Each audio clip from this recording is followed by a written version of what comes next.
Hey folks, Quilly here, and welcome to the start of a brand new Let's Play for Victoria 3! It's been a little while since we recorded one of these because I've been desperately waiting for version 1.2 to drop. Yes, the beta was available for a while and it looked like it was pretty stable and done and ready to go, but I really wanted to wait until the actual proper patch dropped just because, you know, these Let's Plays for these Paradox games go on a while, and last thing I want is for a save to get broken partway through when one of these patches drops or gets an update or something like that. So I was really waiting for it to get into its final form so we could go ahead and get started. Now, who are we going to play as today? Well, from way before, even pre-release of Victoria 3, one of the Paradox people had told me that they really enjoy playing as the Sikh Empire.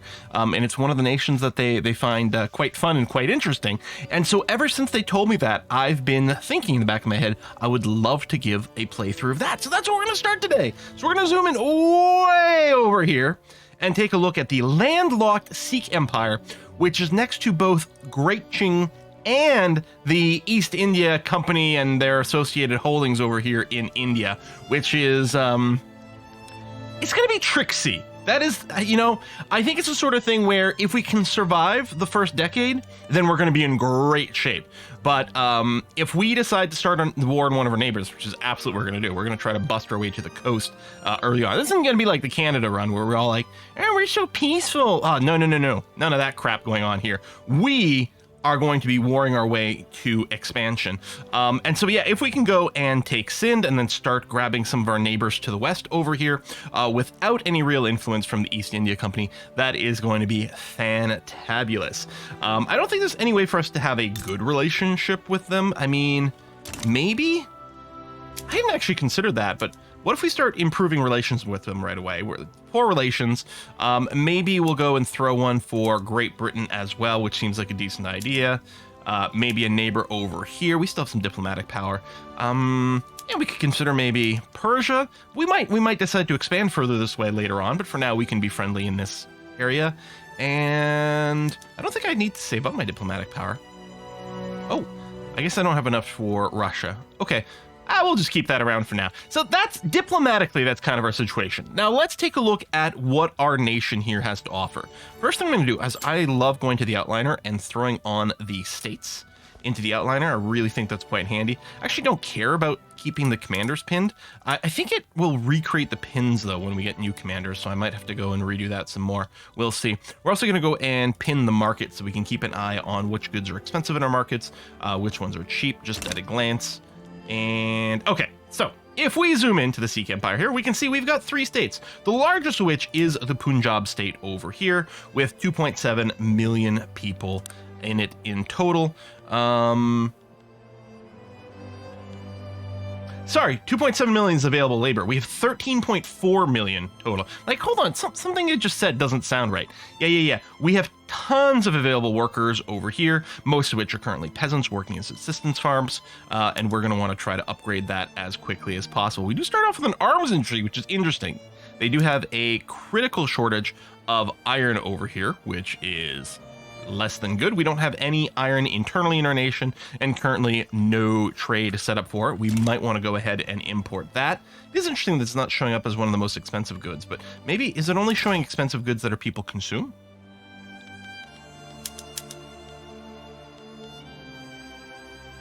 Is it based on balance? Ah, that's what it is. Okay, it's based, this isn't the most expensive goods. It's the one with the most raw unfulfilled demand, not as a percentage necessarily, but the raw unfulfilled demand. Okay, good to know. Double check on that. Excellent. We do have some trade routes right away, including porcelain trade route, which is unproductive. Yeah, look at that. All right, let's go and ditch that right away. Okay, we are importing iron, just not enough of it for our current arms industry. What I might be doing is a little bit of shuffling of some things over here.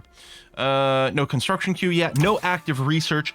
I think what we're probably going to do is do kind of the typical thing where we are going to primarily focus on the production tab, and then society tab probably is a secondary thing.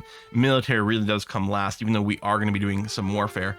But at least we start with some of the infantry kind of techs in a halfway decent position. But yeah, well, we will get, do we have cotton plantations already? We may. I know we can build them. Oh, no, we don't have any yet. Still, that cotton gin is going to be fairly tempting as a tech, because I think that is something we're going to be working towards. And of course, that moves us towards lathe, which opens up some funky things. Oh, I think we'll go intensive agriculture first. 5 years. Yeah, we've got slight malice to the cost because we haven't finished all the tier 1 technologies. All right, I'll just go cotton gin and then maybe lathe after that, just to keep this cost reasonable. Is it 35 months, so it's 2.5 years? I don't know, maybe I should just beeline intensive agriculture, even though we'll be paying a little extra for it. It's really powerful. I'm going to go ahead and do that. Okay, decisions made. Let's think about warfare and whether or not we want to jump into that immediately, and I think there's a very good chance we do. Our barracks are set to line infantry, which is good. It does appear to be split with artillery support. Pushtanistan doesn't have it set to artillery support, which is fine. In fact, what I'm thinking I might do is I might end up disbanding these barracks relatively soon to save some money, because I really only want to use, this is something that I've, people online sort of figured out as a good kind of meta for the military, and I've tested in my games. It works very well. You kind of want to have one maxed out barracks, and, okay, it's not about one maxed out barracks. We really want to use maxed out barracks whenever you can, not these little puny ones, if you can avoid it, because the reason is you want to have a general that commands a lot of troops, but not all of the ones available in the barracks, so that you have reserves that are ready to cycle in and out. So it's actually set up pretty well here. Ranjit Singh is controlling troops from a Punjab barracks here. And yeah, there you go. But it's only 60, and we've got 70 barracks over there, which means we have some extra to spare. Whereas these two are maxed out, and they're going to have a harder time. We can use them for now, maybe for defensive lines and things, especially if we start on Sindh and East India Company gets involved. These two will probably have to hold the line over here while a primary army pushes through Sindh, takes all that territory, and then does that. But overall, dismantling those, maybe we just do as well, because we are having bottlenecks for like our arms companies, right? I kind of just want to do that.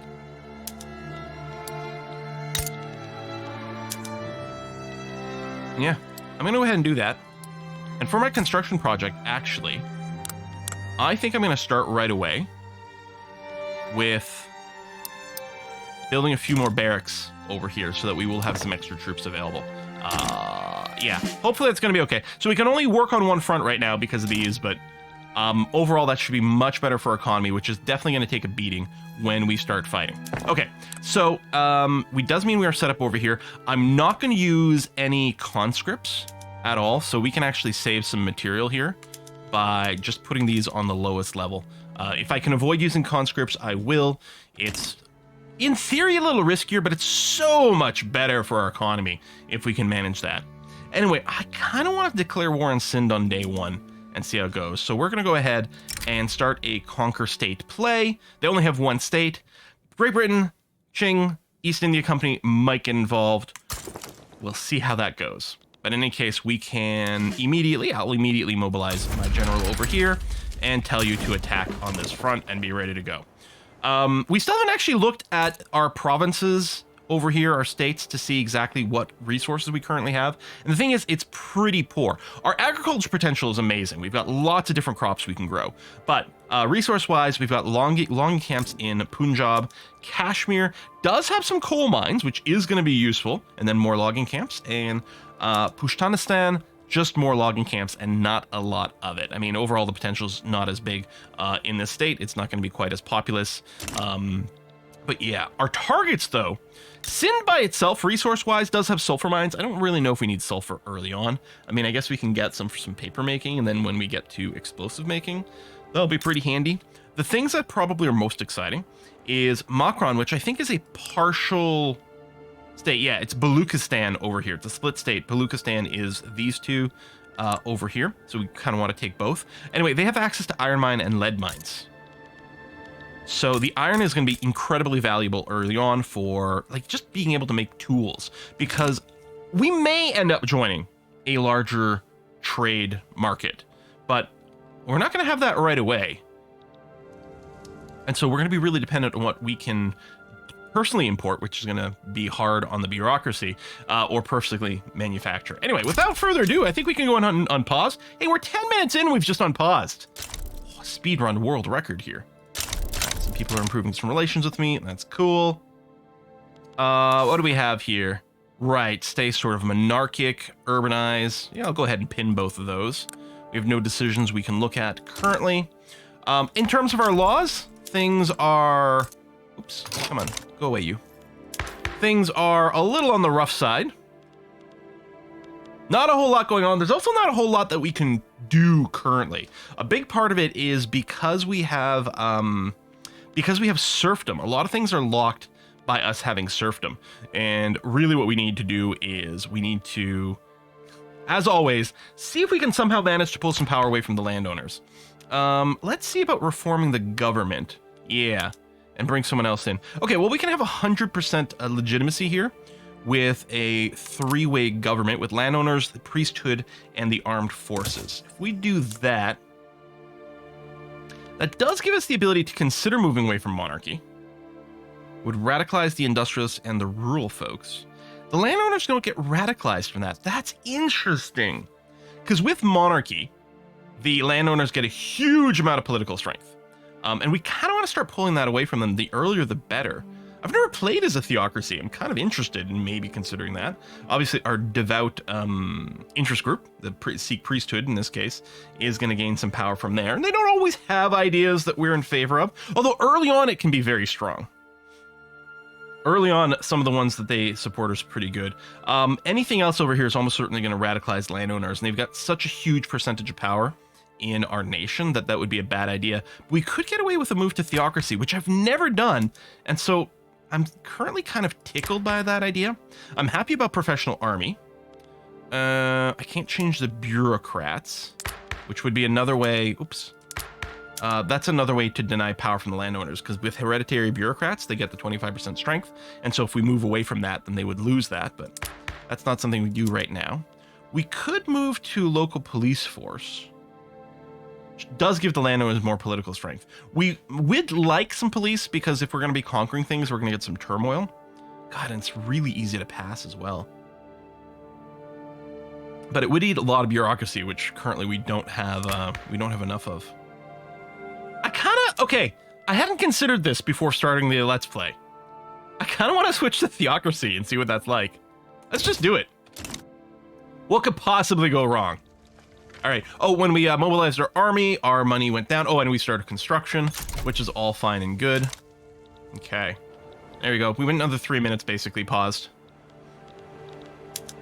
So, I mean, we're not going to be able to sway anyone.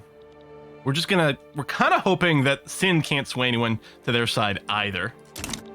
Fingers crossed. And then after Sind, what are our relationships over here? Cooperative. Yeah, we gotta actually break down the relationships with some of our neighbors. Oh, I was looking at the wrong thing. Relations is neutral. Okay, so we can war with these guys just fine. Stop damaging. What about Collat? Neutral. I've seen some of these become friendly. Okay, no, we're all neutral over here. Okay, so we're gonna be able to do more wars, because if we're, what is it, 30% 30 relationship and above, then we can't start a war because relations are too good. We could always eject diplomats, but that gives us some extra infamy, which obviously we're going to be getting some infamy here if we're starting some wars, so it would be nice to avoid it where we can. Anyway, numbers wise, we should be well ahead here. Let's bring up the speed to a 4 for a second.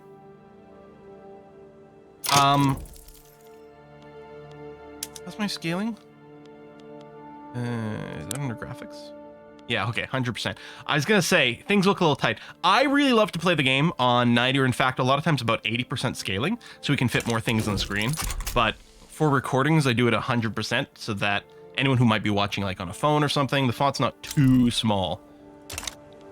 Even though it would be nice to be able to fit more things simultaneously over here. Mostly there's like, still too many messages. I guess I could remove more of these messages now. These can be customized. Maybe I could cut back on the spam. We'll see what it's like. At the start of the game, there's a lot here. Great Britain has started a diplomatic play against Upper Canada. Wait. Great Britain has decided the most important thing that they can do is start annexing Canada? Wow. All right. How are we looking here? All right, good. Wow. It's rude. I'm offended. Okay. That's it. How come it only shows one person left in here? Oh, other people must be involved in their own diplomatic plays. That's why. I'm like, wait, did someone join the join something? Did I miss it? Oh, there we go. They actually explicitly declared neutrality. French-British rivalry declared. Okay. All right. And here's war. So I feel pretty good about the front. Our offense is double their defense. We've got considerably more troops. Yeah, we're just going to run over Sind here. Excellent. We'll get to the border. Very quickly, it's going to change the name of our empire. If I recall correctly from my previous attempts at doing this on the previous patches. I did try it on like 1.0. So it's been a while. I'm pretty sure that happens. Losing power rank. Well, you know, give me a break. Maybe we'll get it back after this war. Support for preserving monarchy is high. Rural folk and industrialists want that. And I can't blame them. I can see how that might make sense for them. Oh, wait, actual revolution brewing. Okay, it's going to cap out at 56. It's going to be fine. It's okay, don't worry. We'll switch to like a parliamentary system, not too distant future. But yeah, we've got to take this opportunity to weaken the landowners. Right, I like having the interest groups. Well, then that pushes these down. You know what? Maybe I'll go ahead and hide that for now. All right. And you know what? Let's unpin these. Move it up. Okay. Yeah, we're getting some criticism here. It'll be fine. Money's going down. Now, as soon as we stop the war and we demobilize our troops, that'll go back up. Especially since we did build some more over here. But yeah, we're going to be doing some more warring fairly quickly here. So I'm kind of okay with this. We're going to want to drop our... I'll just ban dueling forever, just so I don't keep getting this. Landowners, okay, -2. So, you know, I do need to keep the influence over here. I need to be able to see at a glance. Well, yeah, they're already at a -3. Yeah, whatever. Go ahead and murder each other. See if I care. Blasphemy laws. Oh, part of transition to theocracy, the Sikh priesthood have introduced and enforced a series of harsh anti-blasphemy laws in Pashtunistan. These measures are polarizing even amongst the faithful. Must uphold the law, so it reduces the enactment time. Oh, it splits. We get more radicals and more loyals from the same people. Or laws should be relaxed. You know what? I'm just going to do that. Decrease this timer. Have it tick through faster. And we'll see what we can do. Wow, yeah, East India Company, not really a fan of me. I suspect there's going to be no way to avoid that. They just, you know, there's too much overlap in our interests. All right, what is the next thing we're going to do to try and improve our financial situation? Again, after the war, things should bounce back a little bit. But let's consider what we've got and what we might want to have happen here. One thing's for sure. In Punjab here, we do not have enough taxation capacity. So we could just go and build a bunch of government administrations to try to improve that. I'm just wondering if it might be better to look at our economy as a base. If we're constructing, one of the things going on right now, especially currently with these, what is it, timber frame? Oh, wooden buildings. You know, the cost of wood is going to be an important part of construction for us. It might be worth just going ahead and expanding our logging camps. Just to help keep the cost of construction a little bit lower. It's not necessarily the thing that'll give us the most... Not enough qualifications, really. Oh, we're almost there. And tea plantations are very profitable. Do you also need shopkeepers? Oh, aristocrats. We don't have any of those. Oh, that's going to be the same case for all the agriculture. What about textile mills?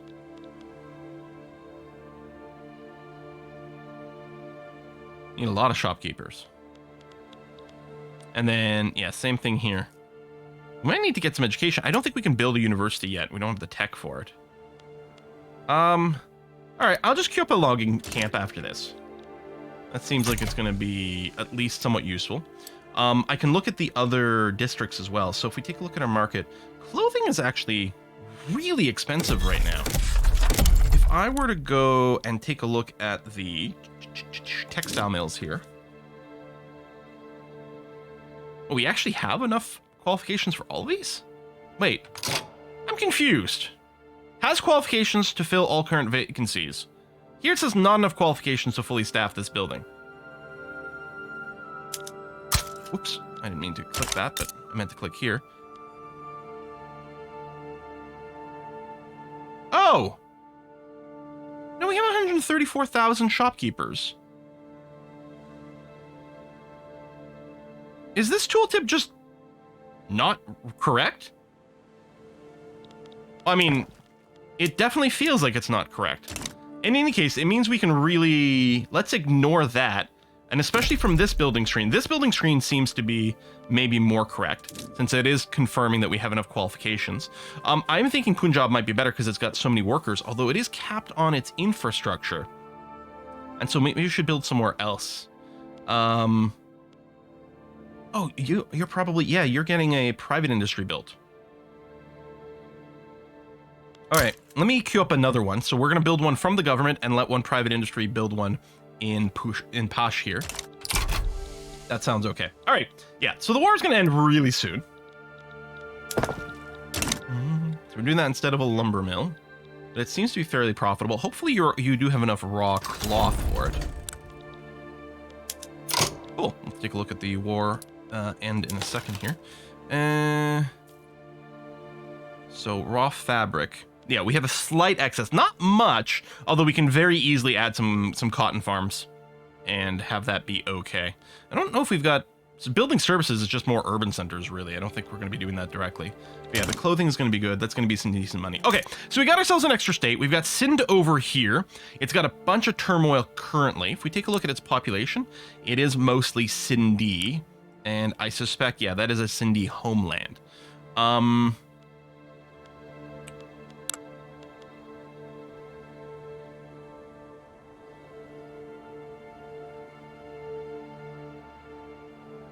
Sindhi culture is not discriminated. Okay. So they should be okay if we just give them a little bit of time. All right.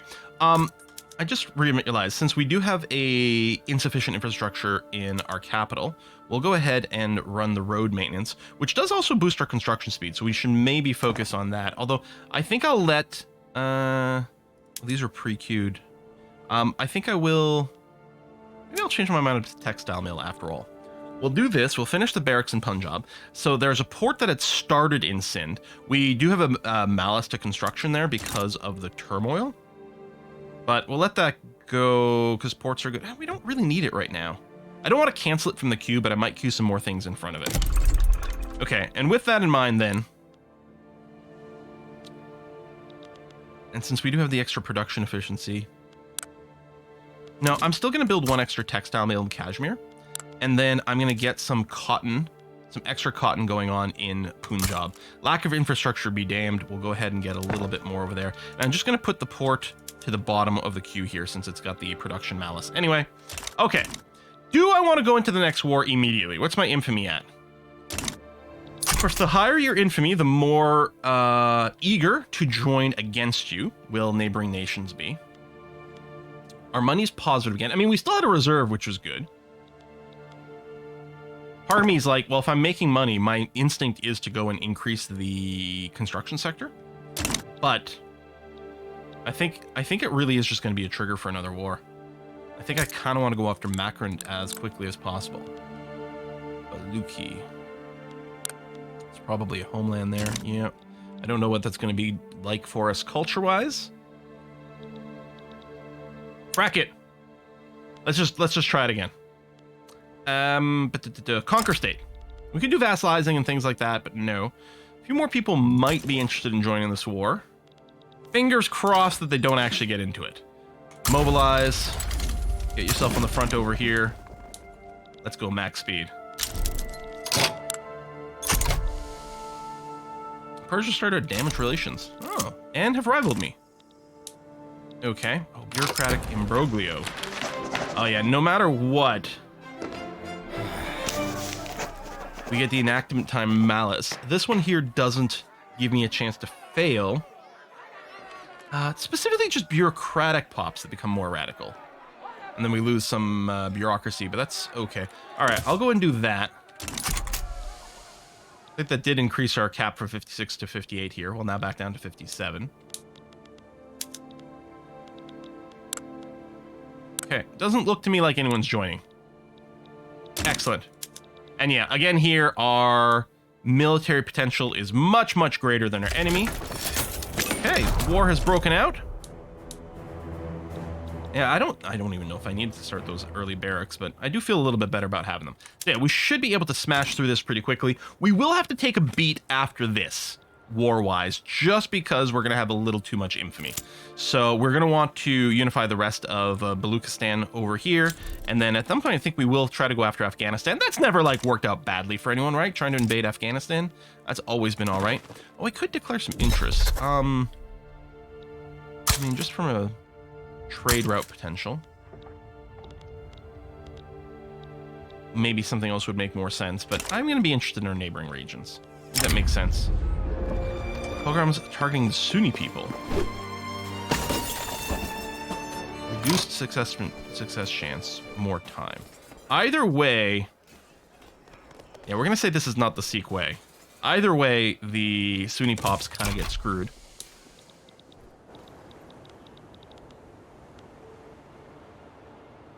Oh, maybe I should just abandon the theocracy plans, but it just tickled me.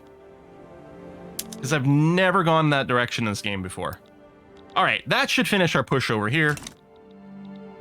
War should end any second. I mean, I could go and, you know, do a war thing, but yeah, they'll just GG out in a second here after we finish conquering this. Maybe now? Yes, no, maybe no. There we go. All right, following war goals were enforced. What is this? I'd rather not. Ottomans? I hope you don't start a war. Oh, did any of these have military buildings? Yes, we don't. Oh, right. I think because you've got unrest, I can't downgrade your buildings. Yeah, because of the unrest situation. Which is too bad, because we're kind of paying for things we don't need. But the good news here is now we have access to iron mines.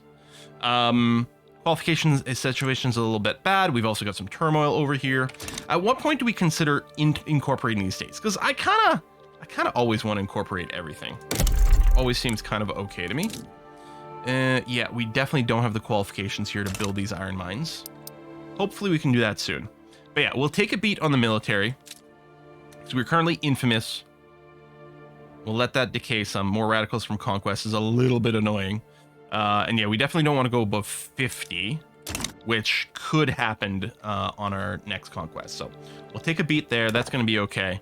Building's fine. Oh, there was another dye plantation being made. You know what? I'll put that above the port anyway. At some point, we will let this complete. Still try to make some friends with our neighbors, even though I'm not sure that's really going to work too well.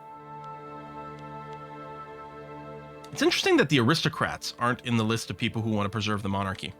Well, we're, coming on to 30 minutes on this video. I think this is going to be a fine time for us to put in a cut. Very productive little start. The fact that these two wars went... I mean, I knew I could beat these two. That wasn't the question. The question was anyone else going to get involved in our affairs over here, stick their nose in this business? They didn't, so I feel great about that. Oh, hello, influence. I guess we're trying to do a little too much stuff, huh? Maybe I'm just going to bail on improving relations with the East India Company, just so we don't get the prestige debuff. And actually, we can use the infamy decay improvement over here too. That's not bad. I could consider canceling more of these just so that we can... Oh, wait, Persia declared me a rival. Yeah, let's stop improving over there, because that's clearly not going to work out. Okay, so then we'll get even more infamy decay. I'm going to keep making friends with China and with Great Britain, because that seems like a relatively smart long-term investment. I should probably take a look at trade routes, but I guess we'll do that next time. Folks, thanks a lot for watching. Hey, if you are new to the channel, of course, subscribe so you don't miss an episode. And as always, if you like and comment and do those things that, helps with the YubTub algorithm, much appreciated. I'll see you next time. Bye-bye.